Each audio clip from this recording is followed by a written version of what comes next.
إن هذا القرآن يهدي للتي هي أقوم ويبشر المؤمنين الذين يعملون الصالحات أن لهم أجرا كبيرا وأن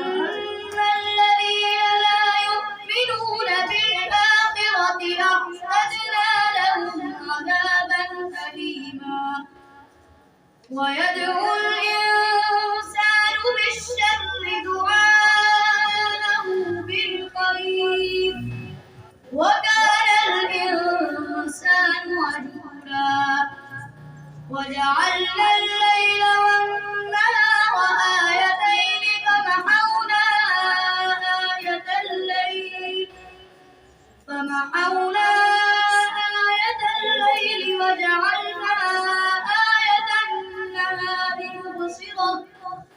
وجعلنا آية النهار مبصرة لتبتغوا فضلا من ربكم ولتعلموا عدد السنين والحساب وكل شيء فصلناه تفصيلا وكل إنسان ألزمناه طائره في عنقه ونخرج له يوم القيامة كتابا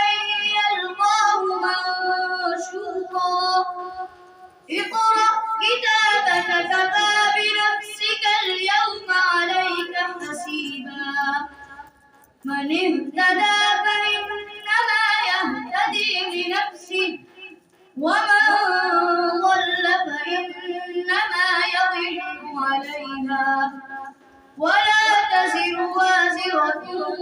وزر أخرى وما كنا